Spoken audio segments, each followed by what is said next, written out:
Hello friends, क्विकलेट के YouTube channel पे आप सभी का वेलकम है। आज हम लोग स्टार्ट करने वाले हैं रदरफोर्ड एटॉमिक मॉडल का पार्ट 2, जिसमें हम लोग आज पढ़ने वाले हैं the main feature of Rutherford atomic model और उनके ड्रॉबैक्स। तो आइए वीडियो को शुरू करते हैं। सबसे पहला मेन फीचर्स ऑफ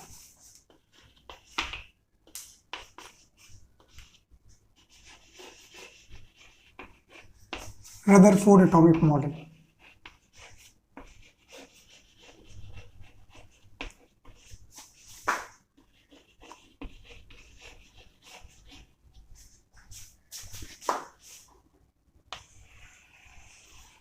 इस पॉइंट को बहुत अच्छे से क्लियर करिएगा।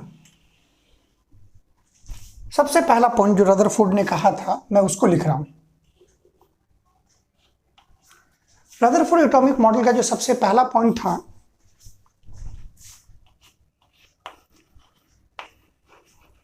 the atom of an element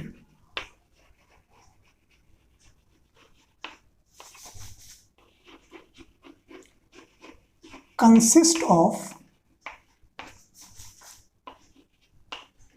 a small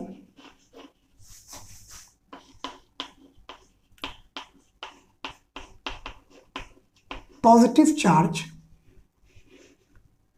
small positive charge center, which is called as,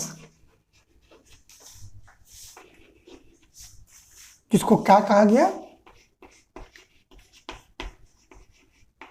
nucleus. Clear है? सेकेंड पॉइंट इसी में कंटिन्यू कर रहा है। The entire mass of an atom concentrated at the nucleus. और उन्हें बताया कि न्यूक्लियस के अंदर सारा का सारा एटम का मास कंसंट्रेटेड होता है। आइए न्यूक्लियस के बारे में हम समझते हैं। क्या बोला रदरफोर्ड ने कि entire mass of an atom कहां कंसंट्रेटेड होता है? न्यूक्लियस में। और न्यूक्लियस को हम किस चार्ज से दिखाते हैं? पॉजिटिव चार्ज से, क्योंकि इसके अंदर कौन सा चीज होता है? प्रोटॉन्स। और प्रोटॉन्स के ऊपर कौन सा चार्ज होता है? पॉजिटिव। क्लियर हो गया? क्लियर हो गया। उन्होंने बताया कि न्यूक्लियस के अलावा जो आउटर मोस्ट पार्ट होता है उन्हें हम कहते हैं ऑर्बिट्स। क्या बोलते हैं बच्चों? ऑर्बिट्स। या फिर इसे हम बोलते हैं एक्स्ट्रा न्यूक्लियर पार्ट। न्यूक्लियस के बाहर के पार्ट को हम लोग एक्स्ट्रा न्यूक्लियर पार्ट कहते हैं। अब देखिए, अगर एक एटम को आप कंसीडर करें तो एटम के कंपैरिजन में न्यूक्लियस का जो साइज होता है वो बहुत लाखों गुना छोटा होता है। तो आइए मैं इसे आपको बताता हूं। अगर हम एक साइज ऑफ एटम लें और उसको कंपेयर करें size of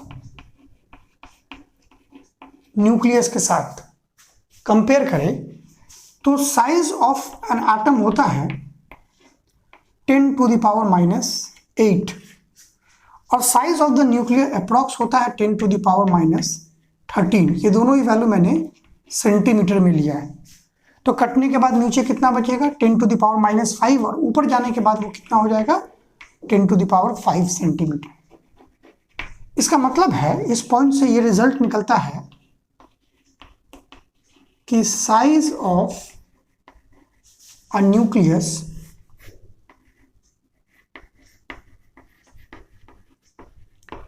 ten to the power 5 times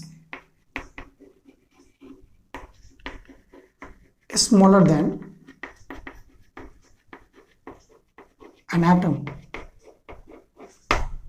तो ये पॉइंट जरूर से एग्जामिनेशन के लिए इंपॉर्टेंट है, इसको याद रखिएगा। इसको हम ये भी बोल सकते हैं कि जो एटम का साइज होता है वो 10 to the power 5 times bigger होता है as compare to size of the nucleus. मतलब न्यूक्लियस बहुत छोटा होता है, बहुत बहुत बहुत छोटा होता है as compare to atom. Clear हो गया? अब आते हैं सेकेंड पॉइंट। जो सेकेंड पॉइंट मैंने आपको पहले ही बताया, the outer most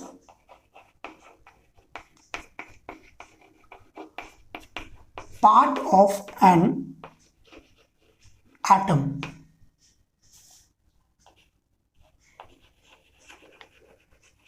around nucleus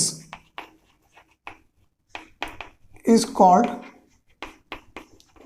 क्या बोलते हैं बच्चों हम उसे? ऑर्बिट्स। क्या बोलते हैं बच्चों हम उसे? ऑर्बिट्स। और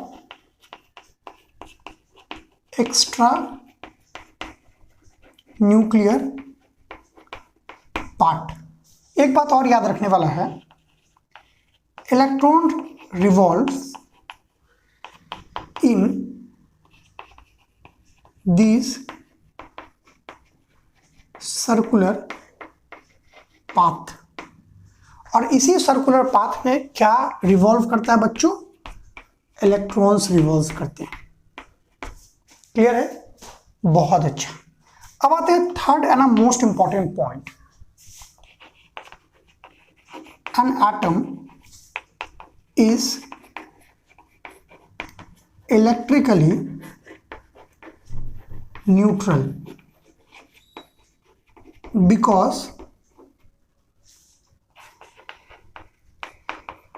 positive charge proton is equal to negative charge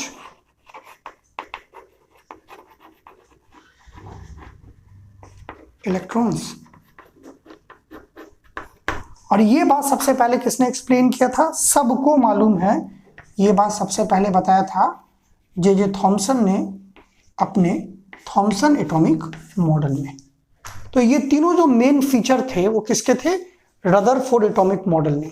उन्होंने न्यूक्लियस के बारे में बताया, न्यूक्लियस के साइज के बारे में बताया, आउटर मोस्ट पार्ट में इलेक्ट्रॉन मूव करता है इसके बारे में बताया। लेकिन इतना कंसेप्चुअल और सक्सेसफुल थ्योरी होने के बाद भी रदरफोर्ड एटॉमिक मॉडल में कुछ फेलियर थे, और उसी फेलियर की वजह से रदरफोर्ड एटॉमिक मॉडल के भी कुछ ड्रॉबैक्स हैं, और उस ड्रॉबैक को आगे चलकर दूर किया गया, जिसको दूर किया नील्स बोर्स एटॉमिक मॉडल ने। तो आइए मैं अब आपको थोड़ा सा ड्रॉबैक्स बताता हूं। ड्रॉबैक में सबसे पहला ड्रॉबैक था, it could not explain the stability of an atom. Atom के स्टेबिलिटी को ये नहीं बता पाया। इनसे जब पूछा गया कि इलेक्ट्रॉन और पॉजिटिव चार्ज न्यूक्लियस, इन दोनों के बीच में एक फोर्स ऑफ अट्रैक्शन होगा, तो जिसकी वजह से ये दोनों एक दूसरे को खींच लेगा, और जब पॉजिटिव और नेगेटिव चार्ज मिलेगा तो ये आपस में कोलैप्स कर जाएगा, तो फिर एटम स्टेबल कैसे है? तो इस बात को भी वो एक्सप्लेन नहीं कर पाए। Number 2, it could not explain the cause of spectrum। इसके बारे में मैं आपको आगे हाइड्रोजन स्पेक्ट्रम में बताऊंगा। कॉज ऑफ स्पेक्ट्रम को भी रदरफोर्ड एटॉमिक मॉडल एक्सप्लेन नहीं कर पाया। क्लियर है? अब सबसे इंपॉर्टेंट बात जो मैं थोड़ा यहां पर आपको एक्सप्लेन करता हूं ड्रॉबैक में, जो तीसरा ड्रॉबैक था वो था Maxwell theory of electrodynamics. Maxwell theory of electrodynamics एक बहुत कंसेप्चुअल थ्योरी था जो मैक्सवेल ने दिया था। जब भी कभी भी दो चार्ज, मूविंग चार्ज एक दूसरे के अराउंड में होते हैं, क्लियर है, तो ये हमेशा एनर्जी का लॉस करते हैं। और इस बात को किसने बताया? मैक्सवेल ने अपने मैक्सवेल थ्योरी ऑफ इलेक्ट्रोडायनेमिक्स में। यहां पर भी ये भी एक फेलियर था रदरफोर्ड का, फेलियर ऑफ रदरफोर्ड। क्यों ये फेलियर था? क्योंकि जब मैक्सवेल ने रदरफोर्ड से पूछा कि आपके न्यूक्लियस के अराउंड में negative charge electron circular path में मूव कर रहा है, उन्होंने कहा हाँ भाई बात तो सही है, मूव कर रहा है। तो उसने कहा कि जब भी ये दोनों आपस में मूव करेंगे, इन दोनों के बीच में फोर्स ऑफ अट्रैक्शन होगा। रदरफोर्ड ने कहा होगा, क्योंकि एक महान साइंटिस्ट था, इसके बात को वो ठुकरा नहीं सकता था और ये थ्योरी पूरी दुनिया जान रही थी। तो जब भी ये इलेक्ट्रॉन मूव करेगा तो ये सर्कुलर पाथ में अपनी एनर्जी को लॉस करेगा।